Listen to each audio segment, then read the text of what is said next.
আসসালামু আলাইকুম, স্বাগত জানাচ্ছি আরটিভির দুপুরের সংবাদে। আপনাদের সাথে আছি আমি পারভিন মিতু। এবারের স্থানীয় সরকার নির্বাচনে দলীয় প্রতীক না দিলেও বিএনপি ও জামাত প্রার্থীদের দলগত সমর্থন দেবে। বিএনপির সিনিয়র যুগ্ম মহাসচিব রুহুল কবির রিজভী বললেন, দলের চূড়ান্ত প্রার্থীর বিষয়ে দলের বাইরের গ্রহণযোগ্য ব্যক্তিকেও সমর্থন দিতে পারে।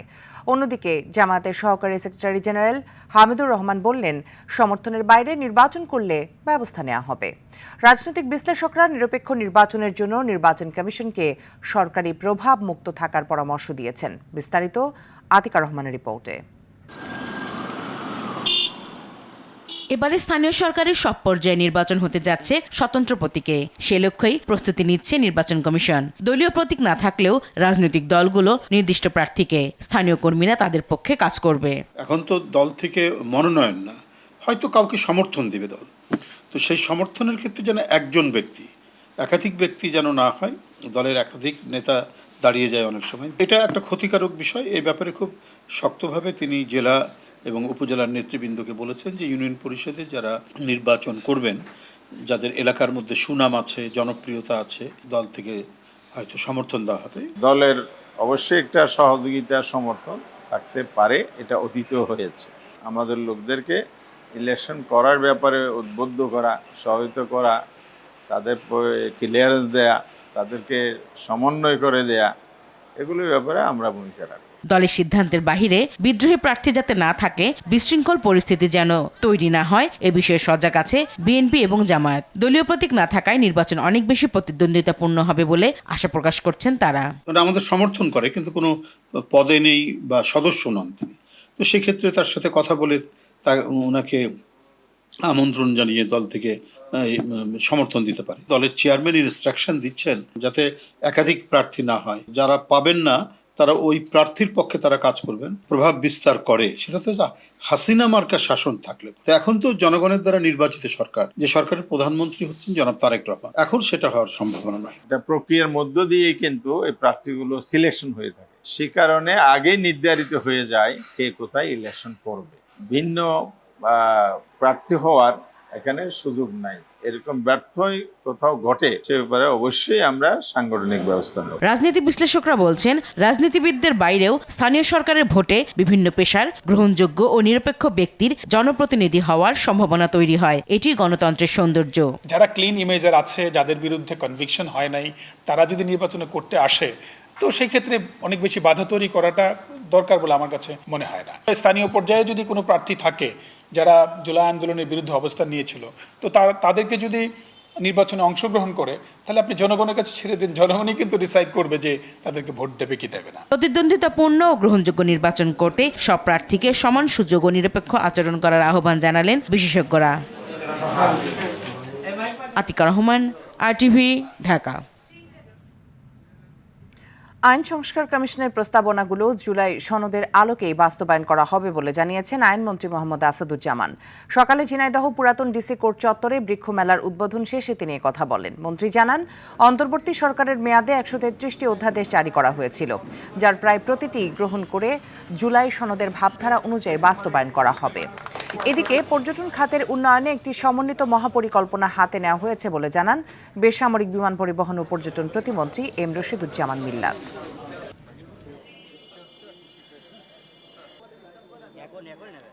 আইন সংস্কার কমিশনের প্রস্তাবনার আলোকেই 133টা অর্ডিন্যান্স অন্তর্বর্তীকালীন সরকারের সময় জারি করা হয় এবং সেই অর্ডিন্যান্সগুলোর মধ্য থেকে প্রায় সবগুলোই আমরা কিন্তু সেই সংস্কারগুলো গ্রহণ করেছি। বাকি যেগুলো আছে আমরা সংবিধান সংশোধন কমিটি গঠন করেছি, বিশেষ কমিটি। সেই কমিটি জুলাই সনদের আলোকে আমরা সংস্কারগুলো এগিয়ে নেব।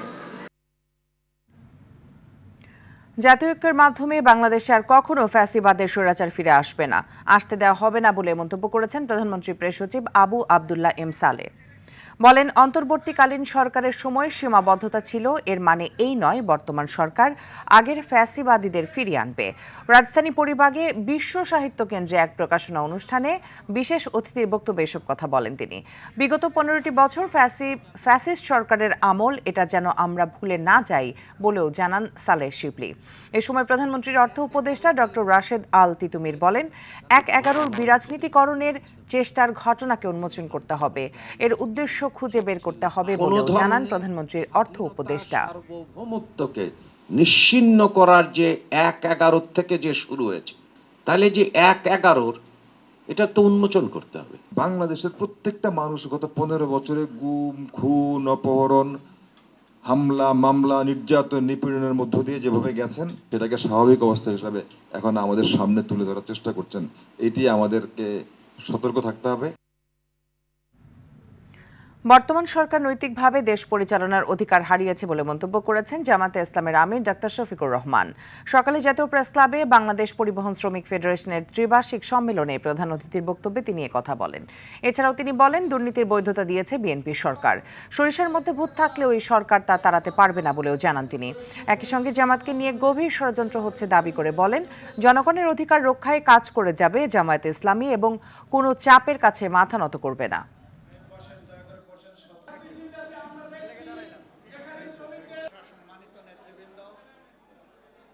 1 কোটি 1.5 কোটি মানুষকে তারা চাকরি দিবেন, তাই না?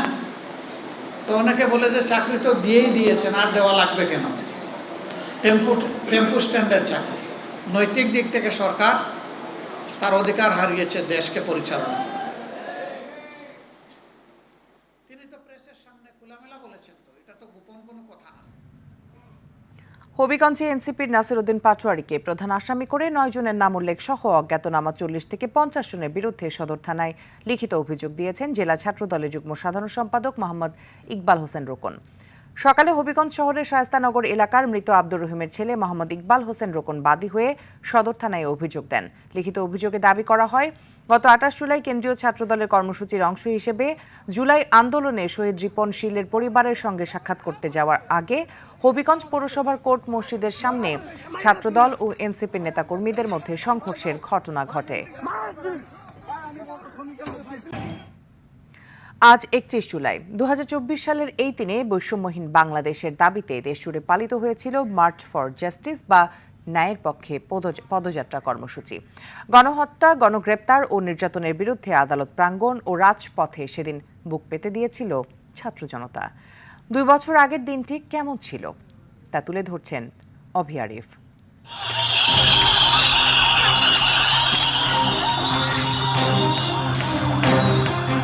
2024 সালের 31 জুলাই, চারদিকে তখন স্বৈরাচারের বুলেট আর টিয়ার গ্যাসের গন্ধ। সেদিন দুপুর গড়াতে হাইকোর্ট ও নিম্ন আদালত প্রাঙ্গণ রূপ নেয় রণক্ষেত্রে। ছাত্র জনতার সঙ্গে সংহতি প্রকাশ করে রাজপথে নেমে আসেন শিক্ষক ও আইনজীবীরাও। কিন্তু পুলিশি বাধা আর সাউন্ড গ্রেনেডের শব্দে প্রকম্পিত হয়ে ওঠে চারপাশ। সেই রক্তক্ষয়ী দিনের 2 বছর পেরিয়ে গেছে আজ। জুলাইয়ের সেই স্মৃতি আজও তাড়া করে বেড়ায় রাজপথের আহতদের। আমরা 3 জনে মিলে বসে ডিসিশন নিয়ে যাচ্ছে, না এই আন্দোলন চলবে এবং শেখ হাসিনার পতন পর্যন্ত চলবে। 19-20 তারিখের যখন অলরেডি অনেককে হত্যা করেছে, সেদিন থেকে ডিসাইডেড শেখ হাসিনার পতন পর্যন্ত আমরা এটা চালিয়ে যাব, যে কোনো মূল্যে, যে কোনো দামে। এরপরে আমরা মার্চ ফর জাস্টিস দিয়েছি। আমি তো 2 তারিখেই অসহযোগ আন্দোলন ঘোষণা করে দিয়েছি, 4 তারিখে অসহযোগ আন্দোলন এবং 3 তারিখে বিক্ষোভ মিছিল এভাবে দিয়েছিলাম। আমরা যে আহ্বান জানিয়েছি, সরকার সেখানে কর্ণপাত করেনি, বরঞ্চ আরও বাকি সমন্বয়ক যারা তখন পর্যন্ত গ্রেফতার হয়নি, ডিবি হেফাজতে যায়নি, তাদেরকেও গ্রেফতার করে আনা হয় এবং জোরপূর্বক স্টেটমেন্ট আদায় করা হয়। আদালত চত্বরে সেদিন শিক্ষার্থীদের ঢাল হয়ে দাঁড়িয়েছিলেন আইনজীবীরা। পুলিশের প্রিজন ভ্যানের সামনে দাঁড়িয়ে গ্রেপ্তার ঠেকাতে গিয়ে হয়েছিলেন লাঞ্ছনার শিকার। এই গেট থেকে তাদেরকে ধরে নিয়ে গিয়েছে, এই কলাপসিবল গেট আটকিয়ে দেওয়া হয়েছে, আমাদেরকে আদালতেও দাঁড়াতে দেয়নি। 3 দিন হিয়ারিংয়ে আমরা বসারও সুযোগ পাইনি। এরকম পরিস্থিতি তখন গিয়েছে। সত্যের জন্য দাঁড়িয়েছি, অন্যায়ের বিরুদ্ধে দাঁড়িয়েছি, একটা অসম যুদ্ধে সাধারণ ছেলেদের পক্ষে কথা বলতে পেরেছি। এর চেয়ে বড় অপরচুনিটি আর নাই, আনন্দ আর নাই।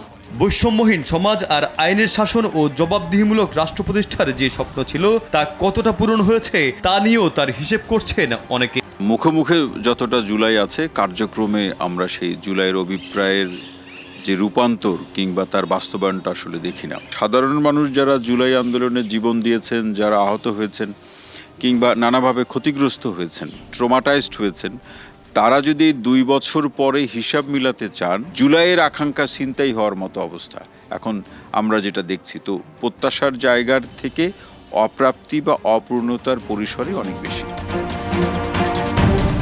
2026 সালের আজকের এই দিনে এসে নতুন প্রজন্মের বড় চাওয়া একটাই, শহীদদের রক্তের উপর দাঁড়িয়ে যে নতুন বাংলাদেশের জন্ম হয়েছে, এখানে যেন চিরতরে নির্বাসিত হয় সব ধরনের বৈষম্য। অভি আরিফ, RTV, ঢাকা। ক্ষমতাচ্যুত প্রধানমন্ত্রী শেখ হাসিনাকে প্রত্যাপনের বিষয়ে ঢাকা অনুরোধ খতিয়ে দেখছে নয়াদিল্লি। ভারতের কেন্দ্রীয় সরকারের পক্ষ থেকে পররাষ্ট্র বিষয়ক সংসদীয় কমিটিকে এ কথা জানানো হয়েছে বলে জানিয়েছেন ভারতীয় গণমাধ্যম টাইমস অফ ইন্ডিয়া। বৃহস্পতিবার দেশটির সংসদীয় কমিটি তাদের প্রতিবেদন লোকসভায় উপস্থাপন করে। ভারত বাংলাদেশ সম্পর্কের ভবিষ্যৎ শীর্ষক ওই প্রতিবেদনে বলা হয়, বিদ্যমান আইন ও প্রচলিত প্রক্রিয়া অনুসারে শেখ হাসিনাকে প্রত্যাপনের বিষয়ে বাংলাদেশের অনুরোধ সংশ্লিষ্ট কর্তৃপক্ষ খতিয়ে দেখছে।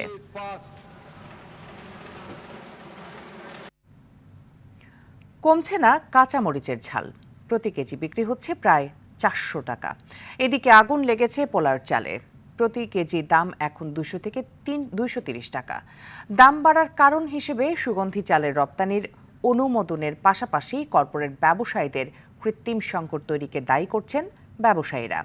বাজারে দাম নিয়ন্ত্রণে সরকারের কঠোর নজরদারির দাবি জানিয়েছেন ভোক্তারা। বিস্তারিত তৌফিকুল ইসলাম আশিকের রিপোর্টে। রান্নার অতি প্রয়োজনীয় উপাদান কাঁচামরিচ এখন সর্বসাধারণের নাগালের বাইরে। মানভেদে প্রতি কেজি কাঁচা বাজারে মরিচ বিক্রি হচ্ছে 360 থেকে 400 টাকায়। এমন অস্বাভাবিক দামের জন্য বৃষ্টি বন্যাকে দায়ী করছেন ব্যবসায়ীরা। মরিচের দাম 350 টাকা, এটা হওয়া উচিত না। সব দিকে বন্যা টুনা তো, যার কারণে তরকারির দামটা বেশি। উস্তা 100 টাকা, তারপর টমেটো 120 টাকা, লতি 60 টাকা, লাউ 80 টাকা। কাস্টমার যে এখনকার যে বাজার আছে, একটা কাস্টমার কিনতে হলেও হুমকির মুখে পড়তেছে। সবজির দাম গত সপ্তাহের তুলনায় কিছুটা কমলেও এখনো ক্রয় ক্ষমতার চেয়ে বেশি বলছেন ভোক্তারা। কাঁচা তরকারির দামটা একদম বেশি, তারপরে মাছ মাংস এগুলো তো আরো লাগামের বাইরে। দ্রব্যমূল্য প্রত্যেকটা জিনিসে আজকে 10 টাকা কিনলে কালকে ওটা 15 টাকা 20 টাকা, মানে পার কেজিতে 5 টাকা 10 টাকা বেড়ে যায় প্রতিদিন। একটা জায়গায় কম থাকে, সেটা হলো বেতনটাই। জিনিসপত্রের নির্ভরতা একটু কমলে তো আমাদের জন্য, মধ্যশ্রেণী লোকের জন্য ভালো হয় আর কি। দেশের বাজারে অস্বাভাবিকভাবে বেড়েছে পোলাও চালের দাম। এক মাসের মধ্যে মানভেদে কেজিতে দাম বেড়েছে 50 থেকে 80 টাকা। বর্তমানে খোলা পোলাও চাল 180 থেকে 200 টাকা এবং প্যাকেটজাত পোলাও চাল বিক্রি হচ্ছে কেজি প্রতি সর্বোচ্চ 230 টাকায়। দেশে উৎপাদিত পোলাও চালের দাম এত বেড়ে যাওয়ায় বিপাকে পড়েছেন নিম্ন ও মধ্যবিত্ত স্বল্প আয়ের মানুষেরা। পোলাও চালের দামটা অতিরিক্ত বেড়ে গেছে, যেটা যেমন আজকে সাপ্তাহিক ছুটির দিন, বন্ধের দিনে প্রত্যেকে চাই যে সপ্তাহে একবার পোলাও খাওয়ার জন্য। আজকে কিন্তু মানুষ পুরো হিমশিম খাওয়া যাচ্ছে। দাম বাড়ার কারণ হিসেবে সুগন্ধি চালের রপ্তানির অনুমোদনের পাশাপাশি কর্পোরেট ব্যবসায়ীদের কৃত্রিম সংকট তৈরিকে দায়ী করছেন ব্যবসায়ীরা। শুধু আবহাওয়া বা সরবরাহের দোহাই না দিয়ে লাগামহীন দামের পেছনে হাত বদল আর অসৎ সিন্ডিকেটকে দায়ী করছেন ক্রেতারা। সিন্ডিকেট ভাঙার পাশাপাশি দাম নিয়ন্ত্রণে সরকারের কঠোর ও কার্যকর নজরদারির দাবি তাদের। তৌফিকুল ইসলাম আশিক, RTV, ঢাকা। টানা 11 দিন ধরে রাজধানী সহ সারা দেশে চলছে গ্যাসের তীব্র সংকট। এর নেতিবাচক প্রভাব পড়েছে গ্যাসের উপর নির্ভরশীল পেশাজীবীদের উপর। আর রান্নার বিকল্প ব্যবস্থা করতে গিয়ে বাড়তি ব্যয়ের বোঝা বইতে হচ্ছে আবাসিকের গ্রাহকদের। ওয়ালেদ সিদ্দিকের রিপোর্ট। কক্সবাজারের ভাসমান এলএনজি টার্মিনালের ত্রুটির কারণে সরবরাহ ব্যাহত হওয়ায় রাজধানী জুড়ে তীব্র হয়েছে সিএনজি সংকট।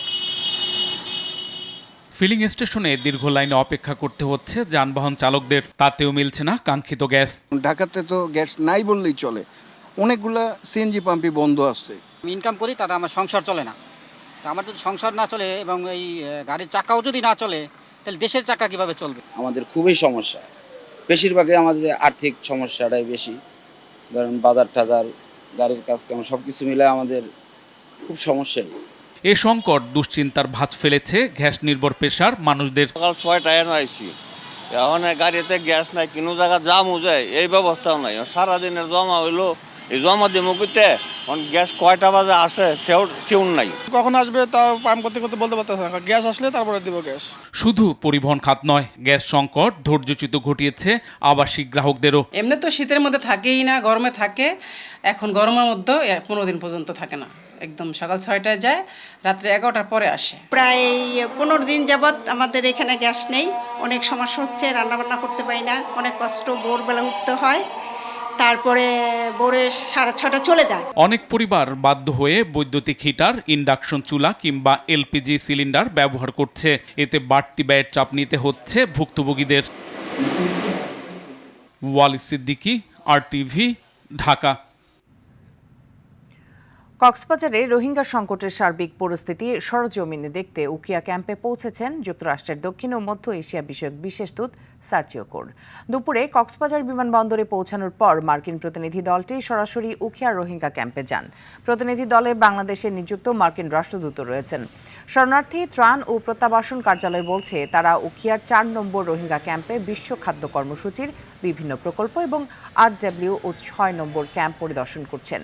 পরিদর্শন শেষে আজ সন্ধ্যায় তাদের ঢাকায় ফিরে যাওয়ার কথা রয়েছে। সুয়ারেজ লাইন লেকে দেয়া বিগত সরকারের ভুল, আর সে কারণে হাতেরঝিল লেক অপরিষ্কার ও জলাবদ্ধতা সৃষ্টি হচ্ছে জানিয়ে স্থানীয় সরকার প্রতিমন্ত্রী মীর শাহে আলম বলেছেন, ইতোমধ্যে 1000 কোটি টাকার প্রকল্প হাতে নেওয়া হয়েছে।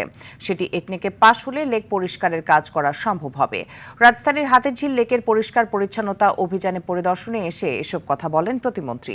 এ সময় গৃহায়ণ ও গণপূর্ত প্রতিমন্ত্রী আহমেদ সোহেল মঞ্জুর বলেন, রাজউক ওয়াসা সিটি কর্পোরেশনের সমন্বিত কাজের ফল হিসেবে আগামী 2 মাসের মধ্যে হাতেরঝিল লেকের পরিষ্কার পরিচ্ছন্নতায় আমূল পরিবর্তন আসবে। আগে এটা আমরা যে লোহার দিতাম বা শীটের তৈরি করে দিতাম, এটা চুরি হয়ে যেত। আমরা নতুন করে একটা পদ্ধতি আবিষ্কার করেছে রাজুকের চেয়ারম্যান সহ সিটি কর্পোরেশন লোকজন, ফাইবারের করব, যেটার কোনো রিসেল ভ্যালু নাই, যেটা কেউ নিয়ে যাবে না। এই ফাইবারের বিনগুলো তৈরি করবার জন্য ইতিমধ্যে দক্ষিণ এবং উত্তর টেন্ডার করেছে। হাজার হাজার ফাইবারের আমরা ওই ময়লার বিন আমরা বিভিন্ন জায়গায় দিয়ে দেবো, যাতে মানুষ সেই জায়গাগুলোতে ময়লা ড্রপ করতে পারে। দুপুরের সংবাদ এ পর্যন্তই। জেলার সংবাদ বিকেল 4:45টায় দেখার আমন্ত্রণ রইল। ধন্যবাদ সবাইকে।